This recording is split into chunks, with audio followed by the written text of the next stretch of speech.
Mistakes with your first credit cards can and will haunt you for years. The good news is, just by knowing these tips, they are 100% avoidable. Hi, welcome back. I'm Iris. I talk about all things money and life tips, so subscribe to learn more. Credit cards can be very powerful tools when used correctly. You can get access to really low interest rate, get easily approved for loans, and learn how to travel for nearly free using credit card points and rewards. But do not make these 6 mistakes that I'm about to share with you because they will impact your credit score and will haunt you for years down the line. Not using your credit card. Some people are scared to use their credit card, so they think that just having one open and not using it is enough. It's not.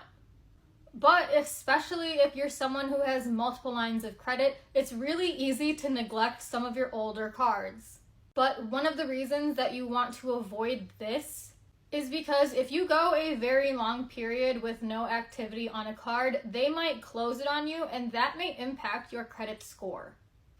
Especially if the card they close is your oldest line of credit, this will impact your length of credit history. One of the ways that I personally avoid this is with my older lines of credit, I will put some kind of subscription on it and set it to automatic payments. So for example, my oldest credit card, my first one I ever got, I use that to put my gym membership on it, and I put automatic payments just so that they know I'm still using the card and it won't affect my credit length history. Always have an emergency fund. An emergency fund is easily one of the most important money milestones and the first one that you should aim to achieve. I say this in almost every video, but it is because it is true. But it is especially needed when using a credit card because this helps you stay out of debt. A lot of people end up slipping into credit card debt because they don't have the liquid cash to cover an emergency. So they have to put it on a credit card and then they start the cycle of credit card debt.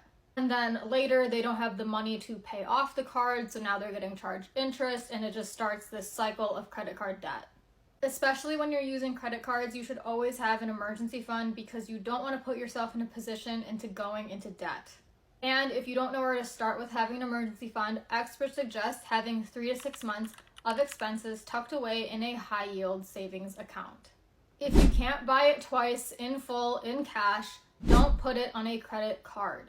This is probably my favorite saying when it comes to money, but credit cards make it very easy to spend money that you don't have.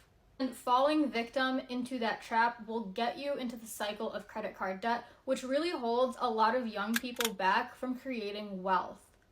Consumer debt is absolutely killer, and you should always avoid getting yourself into unnecessary debt. Adopting this mindset overall will help you be more intentional and disciplined when it comes to spending your money. It also prevents you from slipping into debt by not spending money that you don't have. Pay off your credit card balances in full. When you are spending money on a credit card, it is very important to keep at the front of your mind that you are spending borrowed money. There is an expectation to pay that back. If you do not pay off your statement balances in full, you will get charged with interest. Some people think that they can keep pushing off their balances and paying it off later and later. But you should not do this because think about it. Credit card interest is 100% avoidable just by being responsible. It's completely avoidable and so unnecessary, and credit cards have some of the highest APRs. I think at the moment they're sitting somewhere around like mid-20s. Think about it. The stock market only returns on average like 7 to 10% per year. A credit card APR is like mid-20%. If you slip into credit card debt, you cannot out-invest it. It's insane. It's 100% avoidable. Just pay off your balances in full. Set your cards to automatic payments so you don't even have to worry about this. I've always had my cards to automatic payments and I have never paid a penny in credit card interest because I refuse to let them see any of that money from me. Keep your credit utilization low. Credit utilization is simply the amount of credit that you are using. And a good rule of thumb is to keep your credit utilization under 30%. So for example, if your total credit line is like $1,000, calculate 30% of that, which is $300. So try not to use any more than $300 of it. But of course, when it comes to credit utilization, the lower the better. Having a low credit utilization shows the banks that you're not overly reliant on credit and you use credit very responsibly. I mean, think about it. Lenders would rather lend money to someone who's not maxing out their credit cards.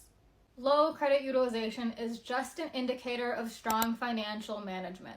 So just because you have a very large credit line does not mean you need to use all of it. In fact, the less you use, the better. Never miss a payment. Payment history accounts for around 35% of your credit score. That's a very large chunk. This is probably the most significant factor and 100% in your control.